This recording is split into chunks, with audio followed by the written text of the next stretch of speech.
You're watching the Odessa Mayoral Debate.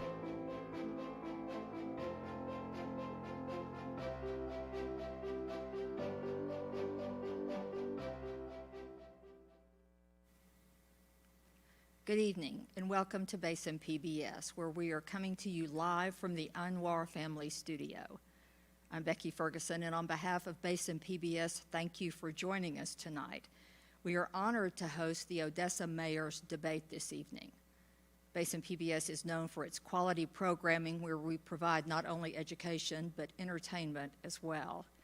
Tonight's program is a culmination of our mission to educate and inform, and we are thrilled to have a small studio audience and have all of you, our Basin PBS supporters, watching at home on channel 13 or 36, or live on our Facebook page or YouTube channel. Plus, we are also running live on KWWT, my network 30 TV. Joining me tonight at the moderator's desk is Mary Kate Hamilton with First Alert 7. Mary Kate? Thank you so much, Becky. Tonight's debate will be 60 minutes in length with one 2-minute break. Our questions were developed by our team of moderators, a small representation from the community, and our Facebook page, where our community will be given the opportunity to submit questions. The debate will begin with each candidate in order of how they're listed on the ballot, and 2 minutes for their opening remarks. After these remarks, the moderators will pose a series of general questions. Each candidate will have 1 minute to respond to each question. In the event a candidate's answer to a question invokes the name or policy position of one or more opponents, the moderators, at our sole discretion, will give the referenced candidates 30 seconds to respond. It is important to note, an individual candidate may also be asked a direct question. That'll be because of a statement or a policy position he has made during their campaign. The candidate will have 1 minute to answer that direct question, and the 30-second rebuttal rule will still apply. At the conclusion of the questions, each candidate will be given 2 minutes, time permitting, for closing statements. Now, you don't have to use all the time you're given, but it is encouraged you do so, as this is your time to let your constituents know your stance on policies. This will be a live broadcast, so flash photography, loud noises, or other disruptive actions or comments will not be allowed. Now let's get started and meet our candidates for Odessa Mayor. Mr. Cal Hendrick. Good evening. Thank you for being Basin PBS for hosting us tonight. And Mr. Javier Hoven. Good evening. Thank you for having us tonight. Thank you both. We will now begin with opening statements. I'd like to remind the candidates you will each have 2 minutes. Mr. Hendrick, your opening statement. I'm Cal Hendrick. I was born and raised in Odessa.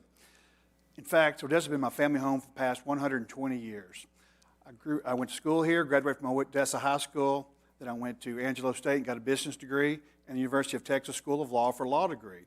On moving back, I went to work in the oil patch as an attorney, doing basically complex litigation and personal injury litigation, representing oil field service companies. Separately, I also had a mediation practice where I worked on conflict resolution in the same type of cases. I'm been married to Amy Hendrick for 34 years. We have adult children, and as of last weekend, a son-in-law. I'm running for mayor of Odessa because I love Odessa, and I love the people in Odessa. I want to see Odessa grow and prosper and flourish. And I want to solve problems that are facing our community. And we have problems, and I'd like to address some of those problems tonight. For example, in the past 4 years, we've had over 300 water leaks in the city of Odessa. Our wastewater treatment plant is not in danger of failing, it's going to fail. We've had 50% of our trash trucks shut down for the past 4 years. The last budget, 75 police officer jobs were cut from the budget. More than 50 fire and rescue jobs were cut from the budget. About 2 years ago, the mayor and the city council terminated Michael Moreno, the city manager at the time, and the city attorney. And they were forced to admit in the settlement agreement they were wrongfully terminated, and it cost the city almost $1 million of attorney's fees and settlement. Recently, the mayor gave 4 employees 3-year guaranteed contracts. Those guaranteed contracts total more than $2 million. So even if an employee leaves and goes to work for another city, we get to pay their full contract. So I have a vision for Odessa. I want to cut that wasteful spending. I want to implement the plans that were created 6 years ago. And I'm tired of excuses, and I want to do solutions. So I ask everyone to vote for Cal Hendrick. Thank you very much. And Mr. Hoven, your opening statement. Well, thank you. I want to be able to introduce everyone to the best kept secret in West Texas and the Permian Basin. not only was oil and gas discovered decades ago, more than half a century, but I want to introduce you to Javier Joven, your mayor of the city of Odessa, Texas. In the last 4 years, it's been a pleasure and an honor to be able to serve the citizens of Odessa. I did so in 1995 at the age of 21, as I became one of the youngest, if not the youngest, city councilman to ever be elected to city council. And then from that day, since that day, that first Saturday in May of 1995, I have been preaching and talking about infrastructure until this current time. I want to be able to address some. Before I do that, let me introduce my lovely wife, Joanne Joven, she's been my bride and has given me the opportunity to be her husband for the last 43 years. So thank you very much, and she's here with me tonight. I want to be able to address my opponent and some of the points that he basically made. You know, the thing is that my opponent's friends, establishment friends that have been running this city for the last 30 to 50 years.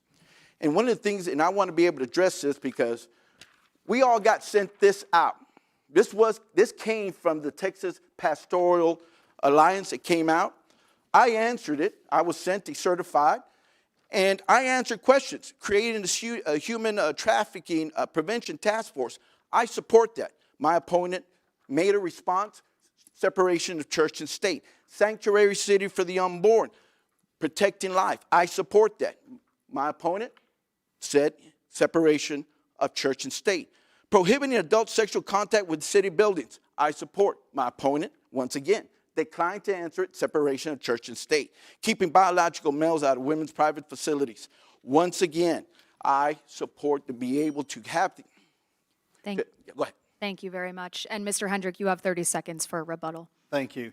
That is correct. I did not answer a survey by that particular committee because all the policies on there were all Mayor Joven's policies. So clearly they're already stacked against me. And there is church and state. It's called the Establishment Clause in the Bill of Rights, First Amendment, separation of church and state. Thomas Jefferson talked about it. It's common law. So, yeah, for that reason. But if they want to talk, I'm free anytime. I've had, 6 or 7 meet and greets. They could have come and met me and talked anytime. I'll meet with them anytime. Thank you very much. We're now going to start with our first question. It seems this mayoral election, like the previous one, has been highly anticipated and contentious among the folks of Odessa. What about this election do you think has people so divided? And we'll start with you, Mr. Hendrick. Thank you. I don't know what there is to be divided about because everything we need to do needs to be for the city of Odessa, okay? We need to fix infrastructure. I personally don't agree it's been addressed. 5 years ago, in 2019, there was a wastewater treatment plan, a water plan, a road plan. They've been completely ignored, okay? So I think the number one thing the city has to do is provide safety for its citizens with police and fire. I think what it needs to do is provide trash services. It needs to provide water and wastewater. I don't think those things are being done. I don't see what's divisive about that.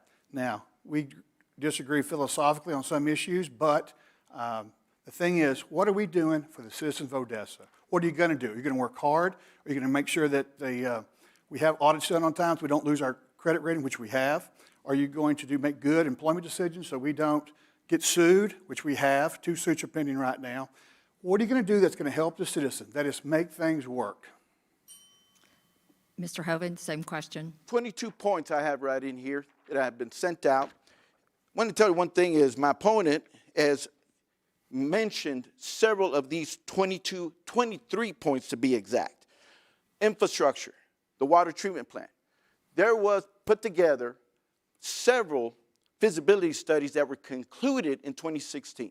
My opponent's establishment friends ignored those. The last time there was a major investment within Ector County, 1957, 1959, 1959, 1960. Ector High School, Perman High School, the water treatment plant, Reservoir 1 and 2. In that gap between now and we took office in December 15th of 2020, why has my opponent's establishment friends who ran this community, had the inside deals, had the brother-in-law contracts, ignored the infrastructure? 2012, 2013, 2014, 15, 17, 19. Certificates of obligation were issued and not one was put into infrastructure. Okay, Mr. Hendricks, you get to rebut since you were referred to in that remark. Thank you.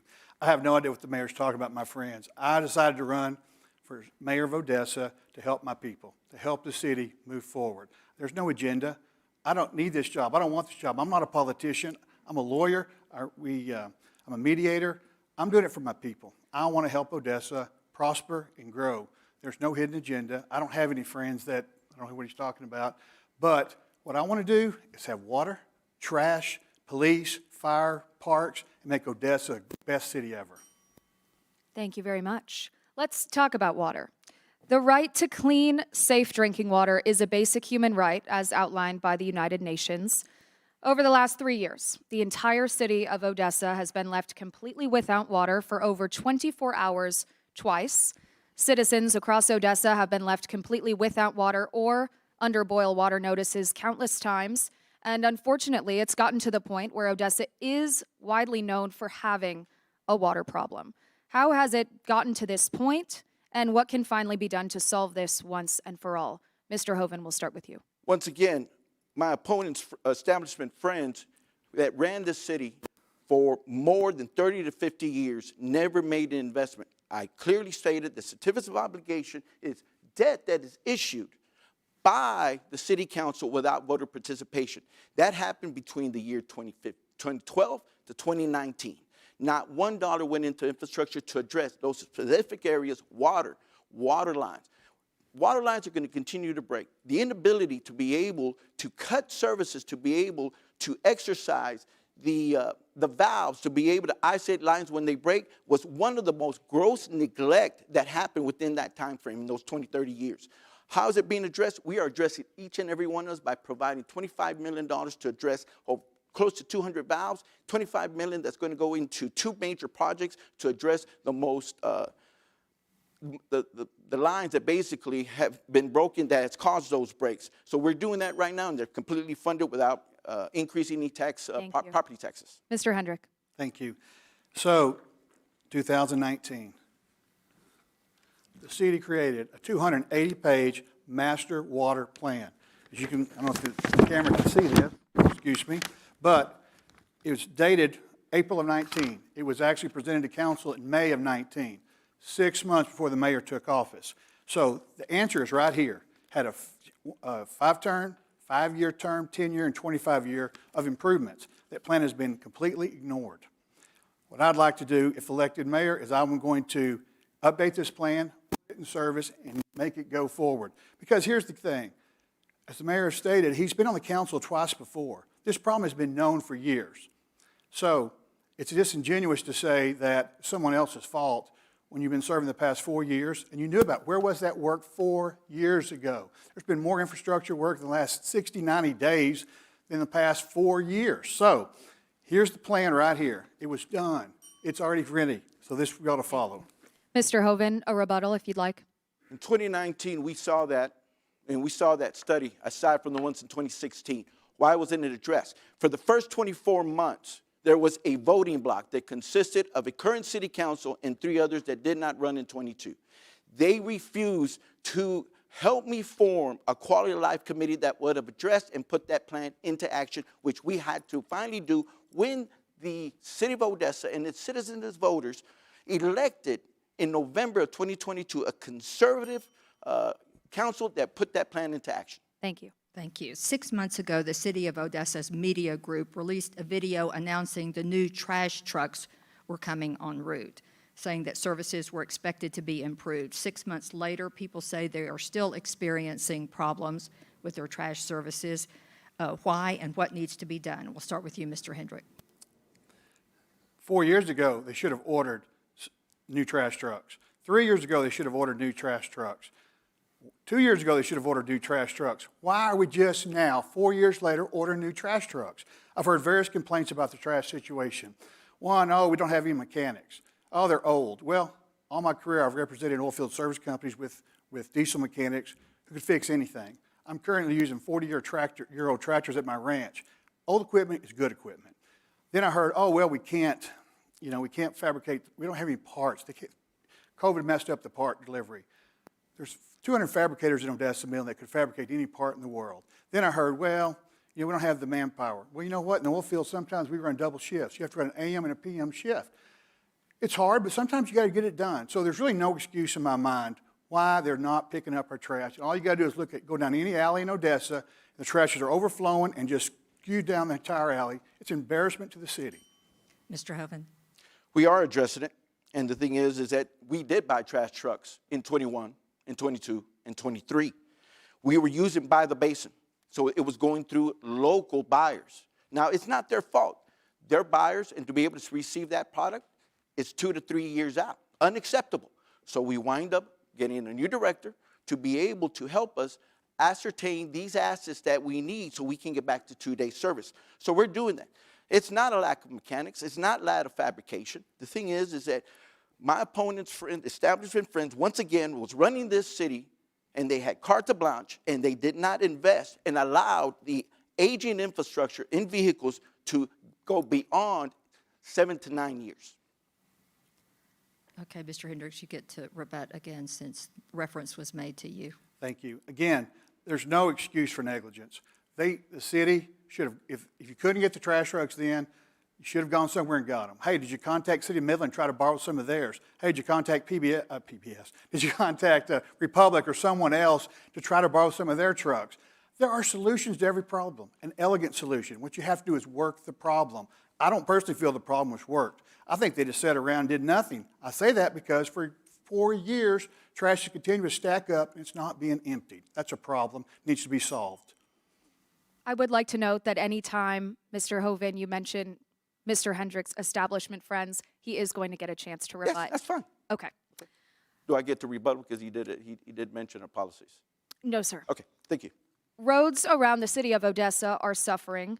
City records show the council budgeted $31.8 million for roads, and the city spent less than half of that, around $14.9 million. Why is that, and how can the city better allocate money to roads? Mr. Hoven, we'll start. Good question, and the thing is that they can. We continue to push our engineering department to be able to continue to do more.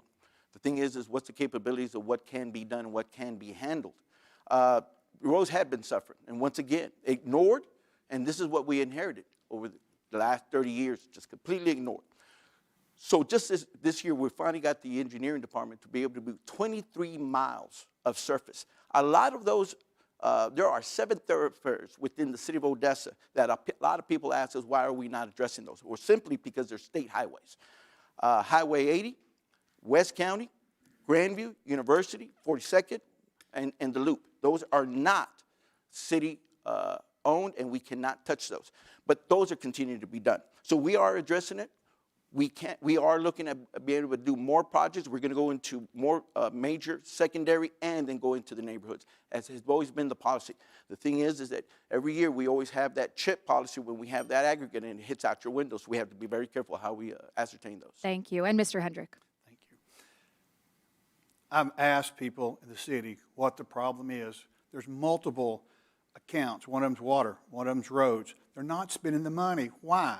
I've yet to get a straight answer. I honestly don't know the problem. Is it because all the department heads have been fired from almost every department? Is it because we've lost so many of our staff? We're 300 employees down? Is it because of poor management? I don't honestly know the answer. I do know this. If there's a problem, solve it. Hey, let's go to Jones Brothers, Dirt and Paving, and see if they can do it. Hey, let's go to Danny's Asphalt, see if he can do it. Hey, let's go to whoever and say, what can y'all do? We'll hire you as a third-party contractor to get the job done. The money's already in the budget. There's a solution to every problem. If you work it, you need to solve that problem. It seems to me there are plenty of companies in West Texas that could work on roads if they simply were asked, given a budget, do a request for proposal, whatever, but they should have spent the money because the Odessa roads are suffering. Speaking of roads, the Faudree Road expansion has been a massive project of the city's. While that's important, it has left some neighborhoods feeling ignored. How can the city ensure that it is keeping up with infrastructure across Odessa and not just growing wealthier portions of the city? Mr. Hendrick. There's been a tremendous growth in North Odessa, Northeast Odessa. All you have to do is drive around and you'll see it. I would probably have to say that when those roads were originally built, they weren't built the proper size. There's been 2,500 homes added out at Parks Bell. There's been 4,500 homes added at North and Lawndale. There's so much building they're trying to keep up. However, the point is, who's watching that? Don't you think that's the engineering department should be watching all the roads? They all have an age. We know what the age is.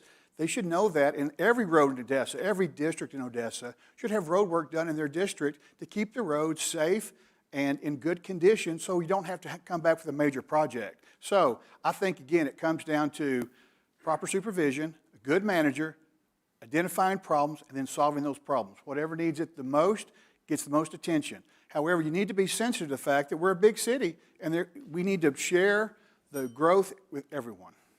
Mr. Hoven. Over 48,000 square miles Odessa spans. To try to grow and be able to keep up with the infrastructure equitably is a challenge for any city throughout the United States. Fodger Road in particular, in 2019, $81 million was issued in certificate of obligation without taxpayer participation. $32 million, and you can go check the record, was basically budgeted for Fodger Road, and it was not built past 191. That was a county road and was brought in. It wasn't built to city specifications because they don't have the same type of specifications, and there need to be. County does not build 5-lane roads, it built 2. Once that was brought in, there was an additional $10 million put towards that. The question that I've had since we did that, because we did not push back against any member of the city council, particularly the representative of that district, we simply asked, where did the $10 million come from? We have a lot of accounts, but you can't use water accounts for roads. Thank you, sir. Thank you. The city of Odessa has a long-standing, highly publicized feud with the Odessa American. What is your view on the importance of journalism and its role in educating the public and holding public officials to a standard of honesty and transparency? Mr. Hoven, we'll start with you. Well, I've never been aware of any type of feud. And so the thing is that I've sold a lot of papers for the OA, even though it's a former daily paper. How do you have a higher accountability?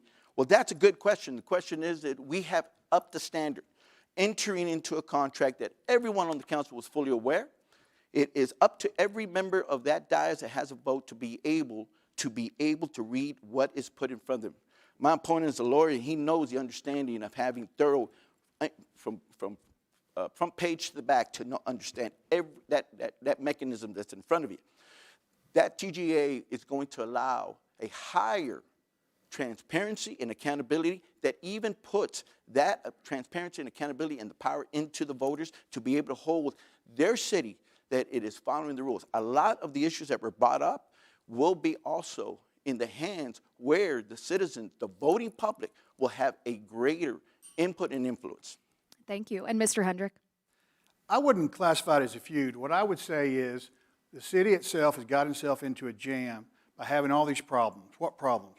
Well, 300 water leaks, 2 of them which shut the city down. Then we had boil notices for multiple days. You know, Ray Perryman determined that we lost $4.1 million over Mother's Day. Now multiply that times 300, and it might not be that same multiplier, but it's a big one. So it's millions of dollars, maybe tens of millions, probably hundreds of millions. That's news. They're going to report on that. It's called the First Amendment. They have a right to report on what's going on in the community. There's just been a lot going on in the community. The termination of Mike Moreno, Natasha Brooks, that's newsworthy. These guaranteed 3-year contracts, that's newsworthy. The trash truck issue, it's newsworthy. I mean, look in Facebook every day, someone's posting pictures with trash falling all over. You really can't blame the newspaper for reporting the news. And so I don't think there's a few. What I think is there's a lot of news that needs to be reported, and it's been reported. And so the newspaper's doing its job. The city needs to do its job. Thank you.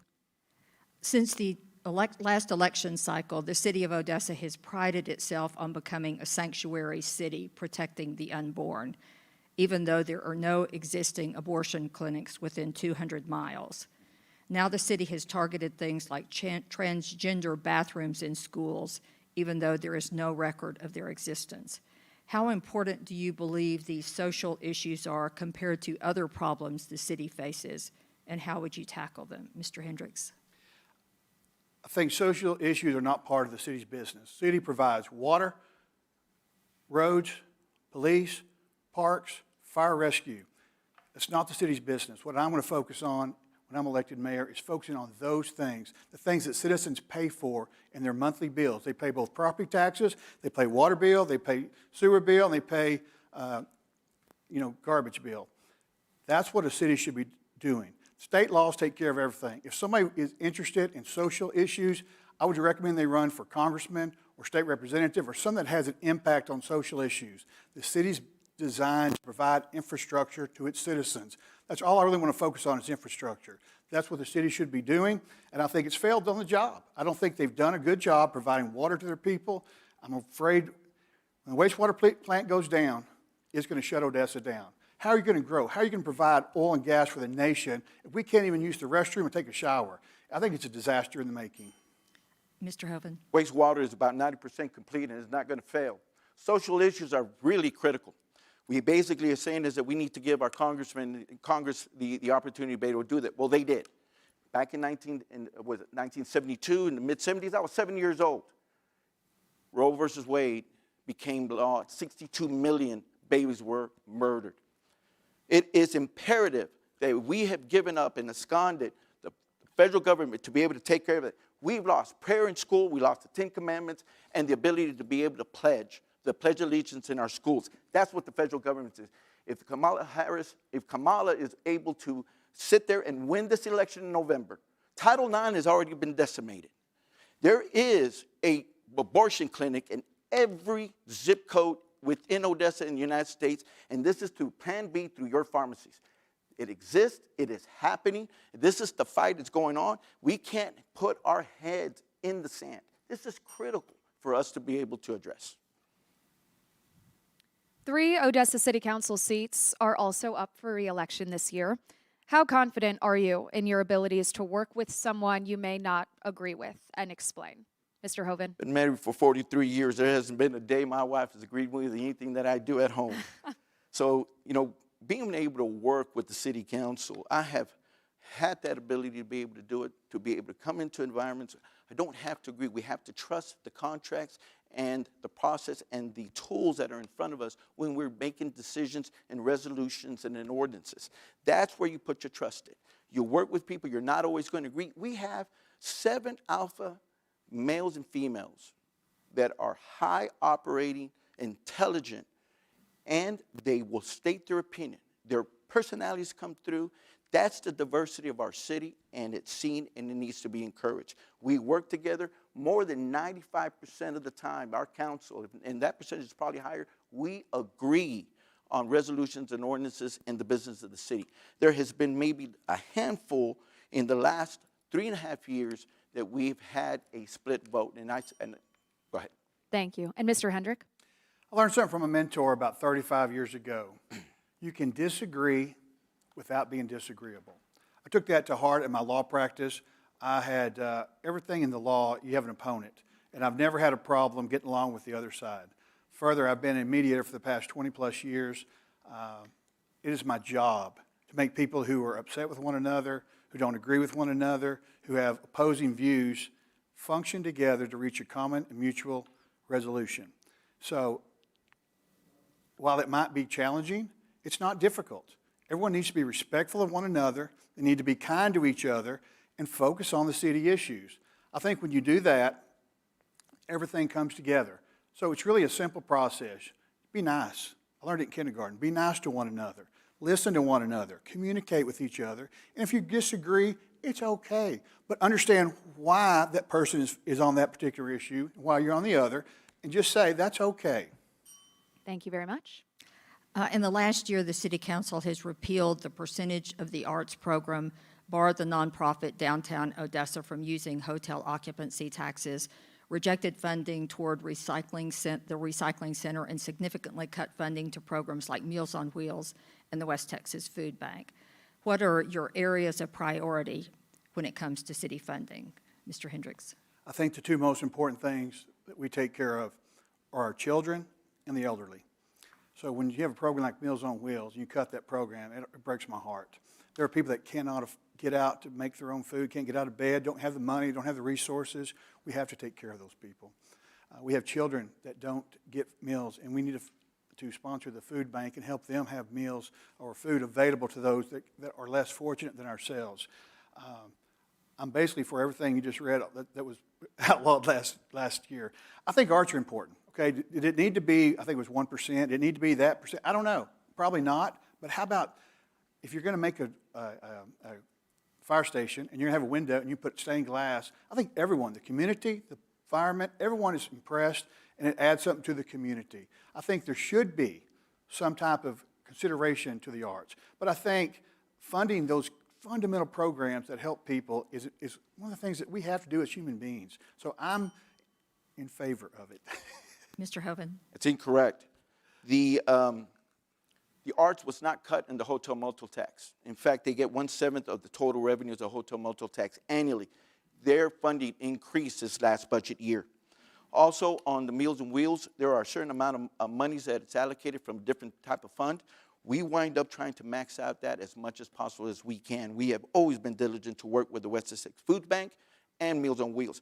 West Essex Food Bank, we have allocated COVID money, even to that point, for equipment and refrigerators or freezers of that nature during my administration.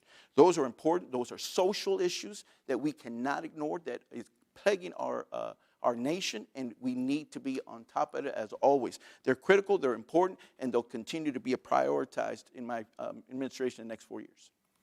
Thank you very much, gentlemen. We do need to take a quick station break. Don't go anywhere. We will be right back.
Welcome back. We are coming to you live from Basin PBS and the Anwar Family Studio. I'd like to remind our candidates that the rules, as mentioned at the top of our program, still apply. We're going to hop right back into it. Becky? Okay. The rise in social media has unfortunately brought along a rise in character attacks, specifically during campaign season. What are your thoughts on ethics and respect, not only during a campaign, but also under your future leadership, if elected? And this time I'm going to call you Mr. Hendrick. You can call me anything you want to call me. I apologize. Social media is a interesting thing. When Facebook originally started, for example, it was kind of keep up with your friends and see each other. And now it's all ads, it's all political, and honestly, it turned into hate speech. I really think it ought to be banned, quite frankly. And by that, I simply mean the ugliness of it. No one needs to be ugly to one another. As human beings, no one deserves that. I'm appalled by it. I'm disgusted by it, quite frankly.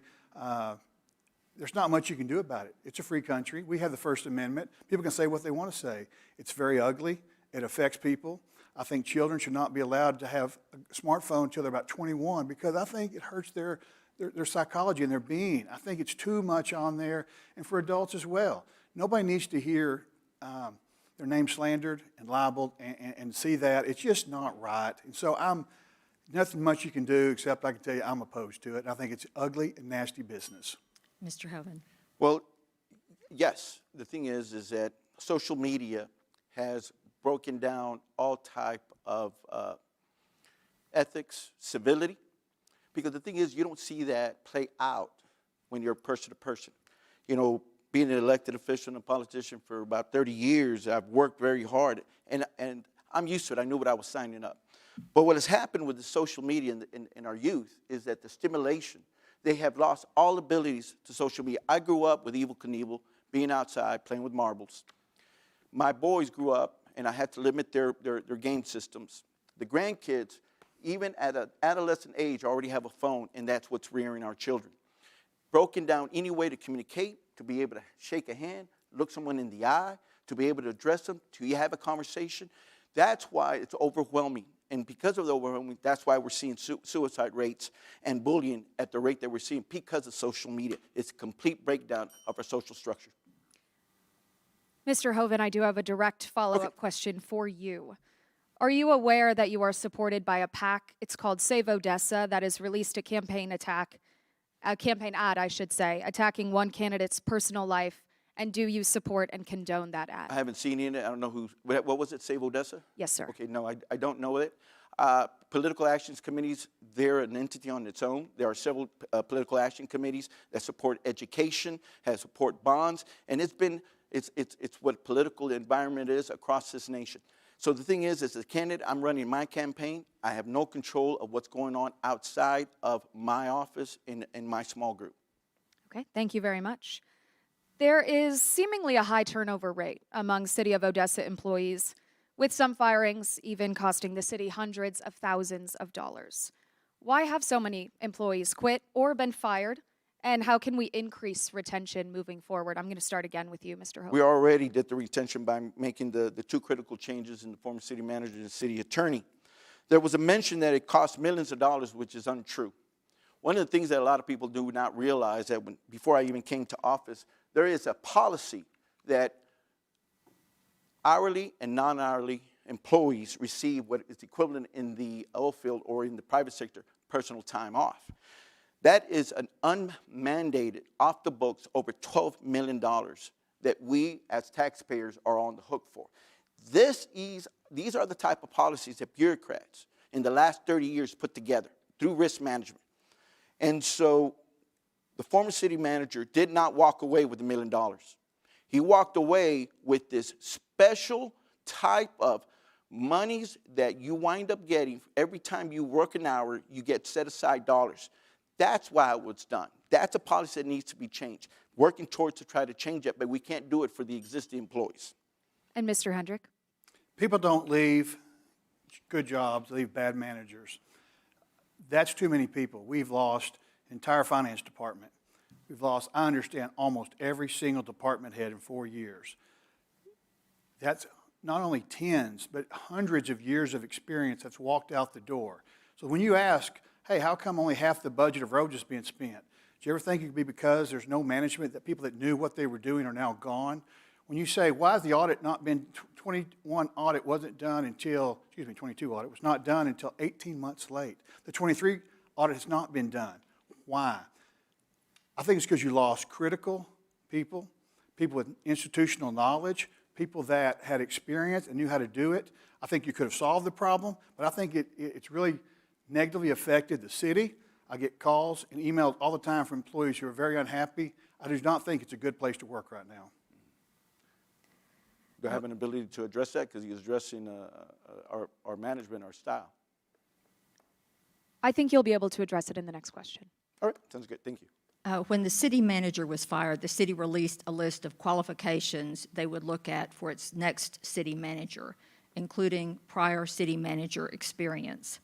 Mr. John Beckmeyer met none of those qualifications. Mr. Hoven, why did you believe he was the best man for the job? And Mr. Hendrick, would you have hired Mr. Beckmeyer based on his previous experience? And we'll go to Mr. Hendrick first, and then we'll go to you.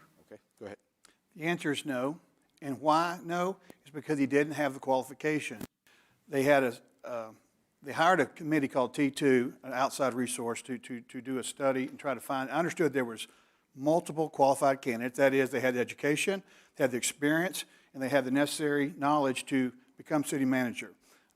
Mr. Beckmeyer, as you indicated, did not have those qualifications. As a result, I could not have hired him in good faith because he did not meet the qualifications. Can he do the job? I don't know. I haven't worked with him yet, so I can't speak to that. All I know is the qualifications were a degree in public administration. He doesn't have that. He had an animal science degree from Tarleton. Did he have a master's degree? No, he does not. Did he have experience in working for a city? No, he did not. Therefore, because of the lack of qualifications, I could not, in good faith, hire a man that didn't meet the qualifications that the institution I hired to give me those qualifications set out. So no, I would not have hired him. Mr. Hoven. Once again, that question is misleading. Every member of that council had qualifications, multiple qualifications.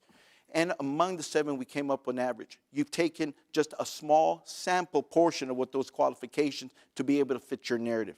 If I were to do it again today, I would hire Jan Beckmeyer 10 times over because he's not more than just qualified. He's been exceptional for the city of Odessa. Of these 23 list of accomplishments that's been done, it's been under this leadership. So the thing is that, Mr. Beckmeyer, one of the things that we asked for was integrity. There were 65 applicants that was reduced down to 4.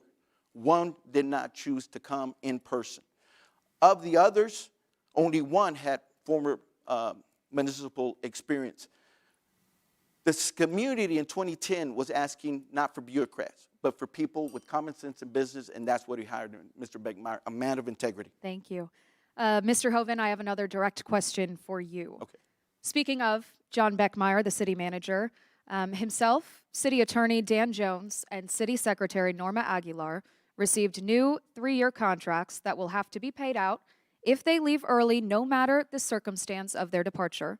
In Beckmeyer's case, that's $250,000 a year. Jones's contract is for $215,000, and Aguilar's is $135,000. What was the reason for approving this stipulation written into their contracts? Well, the council discussed it. The whole council had the contract, and the council discussed that and didn't bring up any issues. They didn't seem to have a problem with it. Let's go back to Mr. Brown in 90, Mr. McGuire in 1990 when he was hired, Mr. Morton hired after that, and Mr. Morel after Mr. Morton. Mr. Morton had the biggest incentives to be able to walk away whether he was fired or not. One of the things this is not a just cause state. If anybody were to walk away, they're not going to get the compensation.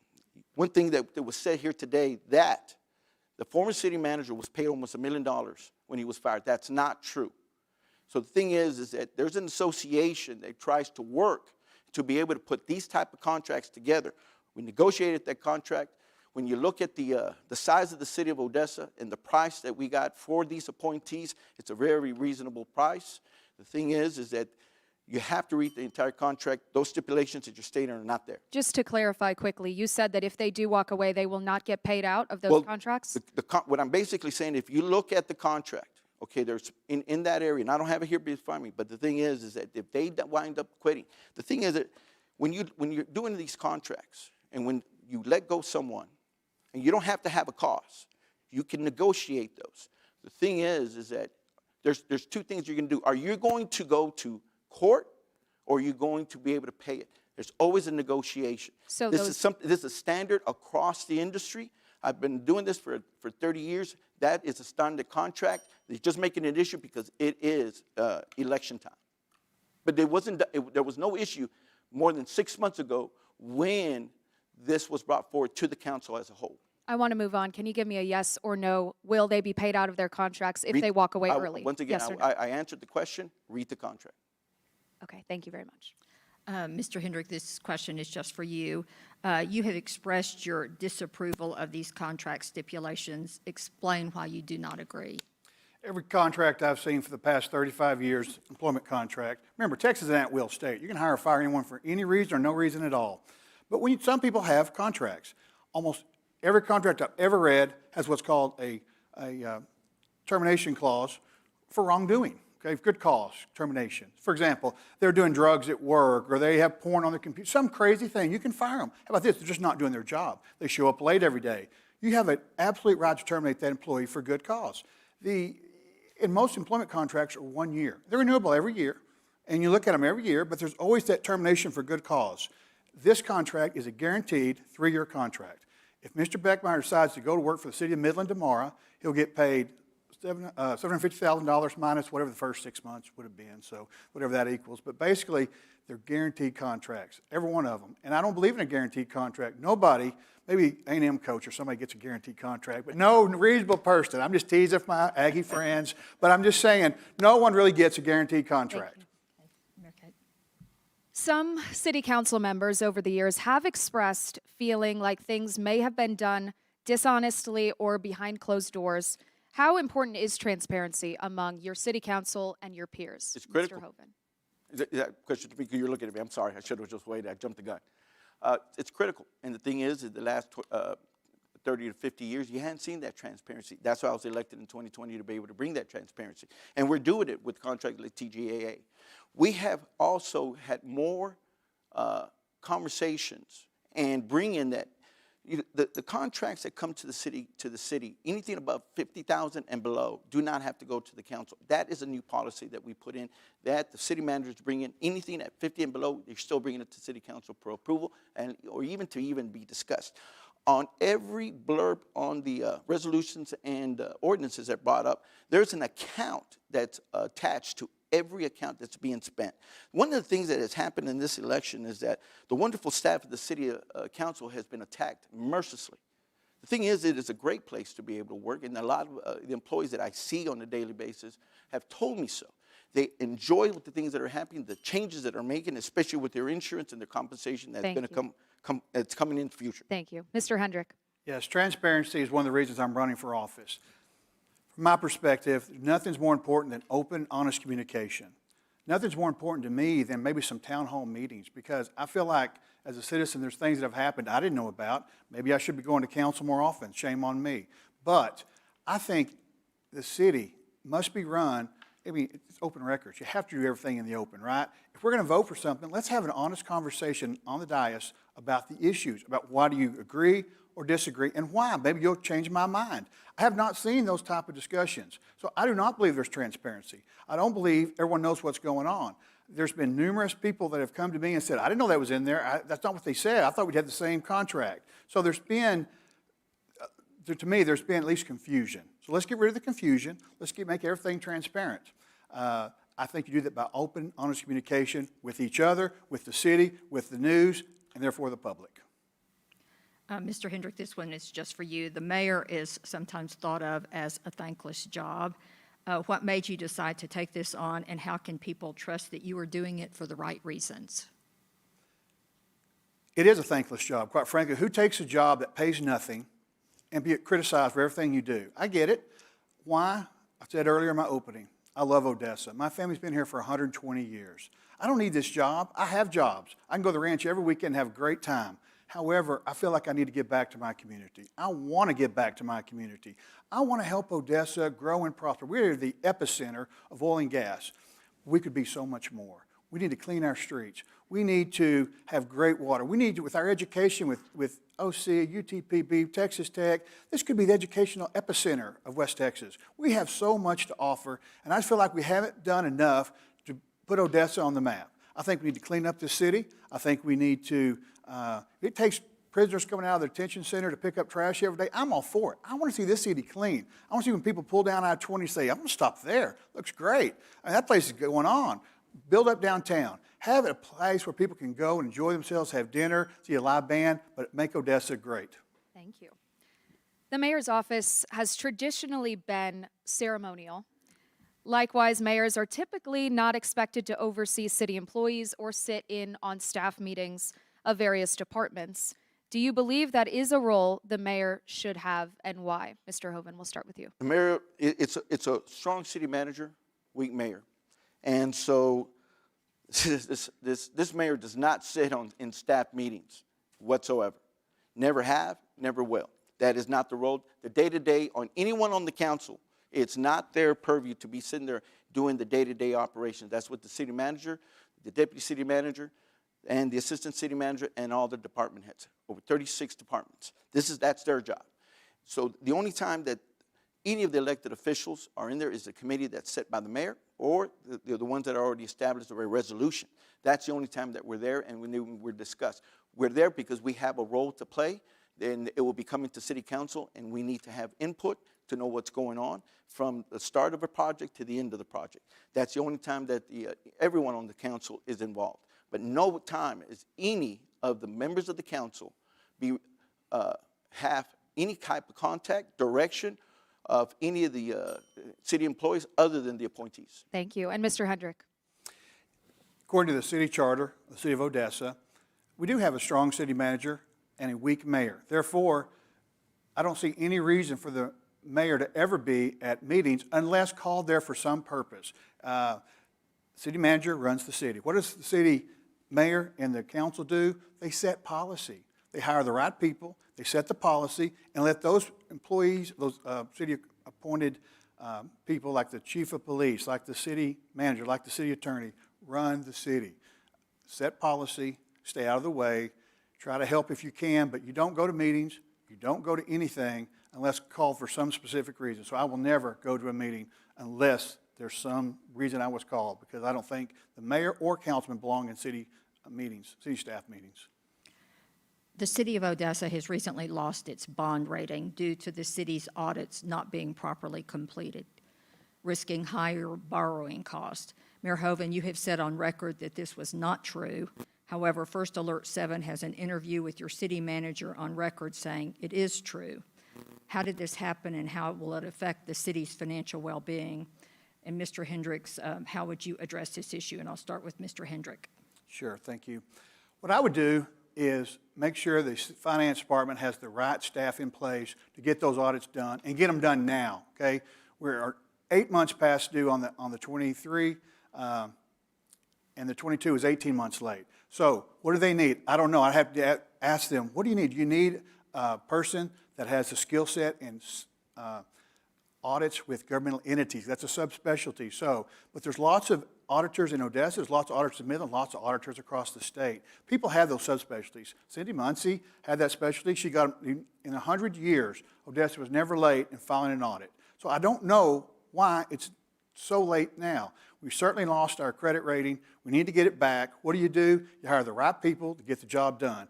I think you have to go an outside source, somebody that has that specialty. Maybe hire them as a third-party contractor. Come in and help get our people up to speed, get it filed, and then I think we'll be good. We're already on the countdown to 24 audit.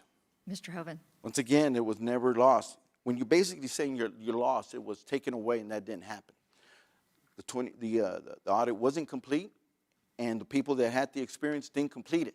It was completed from a third person and a new staff.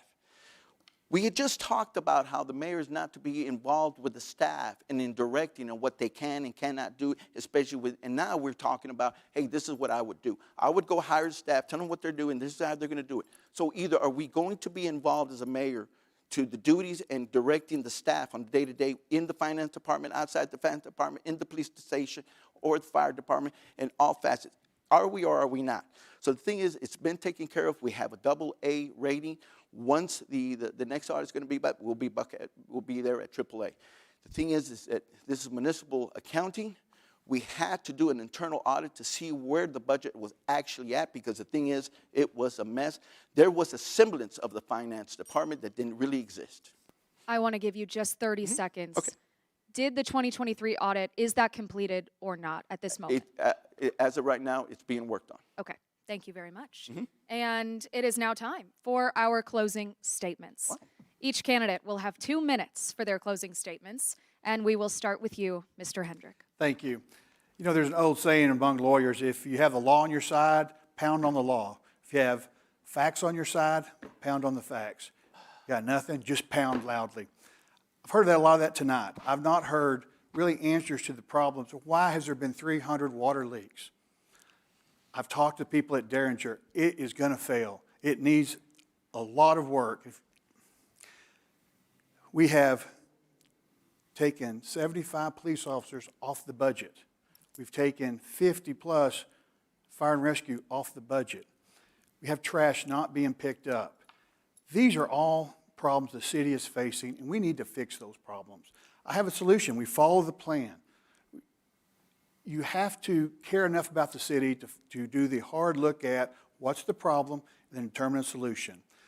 I don't think that's being done. You know, I go back to clear up the misconfusion earlier. I didn't say Mike Marrero cost $1 million. I said between Mike Marrero, Tasha Brooks, the city attorney, and the attorney's fees the city paid adds up to about $1 million. The guaranteed contracts add up to about $2 million. These are mistakes, in my opinion. These are things that should not have happened. It's going to cost the city money, and we have to fix it. And I think everything, listen, leadership starts at the top. As the mayor, we have to work with everyone, the city manager on down, city council, but you have to start finding solutions. We know the problems. We've identified them tonight, just some of them, but there are problems that need to be addressed. If elected, I plan on getting trash picked up. I plan on fully funding those police officers. I plan on fully funding those fire and rescue. I plan on getting the roads fixed and spending that money, whether you have to go to outside third-party contractors or using city employees. As a lifelong Republican and a West Texas redneck, I'm a get-her-done kind of guy, and I'm going to get it done. So I ask for your vote for mayor of the city of Odessa. Thank you. Thank you very much. And Mr. Hoven, your closing statement. 23 items right in here. We have solved the water issue. We have put money towards it without raising property taxes. We are training our first responders. We have given them the raises. They are in above the 85 percentile. We are down to maybe about 6 openings where we walked in, there were more than 85, not 75. Also, those positions in the PD have not been eliminated. Those were positions that were basically rolled over and over, and but basically what they were doing in the budget, they were just positions that were put there never to be filled. We wind up eliminating a portion of that, a third of those. That was the police department, not the city council, not the mayor. The police department did it in their budget, and they took those monies and put it right into raises. That puts our police department in above the 75 percentile in the country. We are working to be able to fill. We have not had these type of levels in the PD and the fire department in the history of the city of Odessa. That has happened in the last 25 months. We've reduced the size of government. We've limited government. We continue to protect innocent lives. God is my Savior. I believe that He died, and 3 days He rose to be able to save me. I bring those principles because those principles is what I have in my life. To be able to limit those and not be able to be your guide in leadership, I think it's a mistake. I will continue to expound those. I think they're very critical. They're important. Those are the lessons that my parents gave me. For the last 4 years, I did what I was asked to do, and that's to clean it up. The things that were happening in the 30 years, to be able to get rid of the sweet deals behind the doors, that has been done. We've cleaned the swamp, and I'm asking for 4 more years. November 5th, vote Javier Hoven. Thank you, gentlemen, so much. With that, we conclude tonight's debate. I would like to thank both candidates for participating in this year's Odessa Mayor's Debate. Make sure you join us on Thursday, starting at 7 p.m. for the Midland at-large and City Council District 1 debates. We urge all registered voters to cast your ballots, with early voting beginning October the 21st and continuing until November the 1st. Check with your voting office for polling places. We would also like to thank the Elizabeth Yeager family and the Anwar family for their continued support of Basin PBS. We would also like to thank the members of Basin PBS and the viewers. If you're not a member and you would like to become one, please visit us at basinpbs.org for details. I'd like to thank the Basin PBS board and crew for tonight's program. I'm Becky Ferguson, and on behalf of Basin PBS and my co-moderator, Mary Kate Hamilton with First Alert 7, thank you and good night.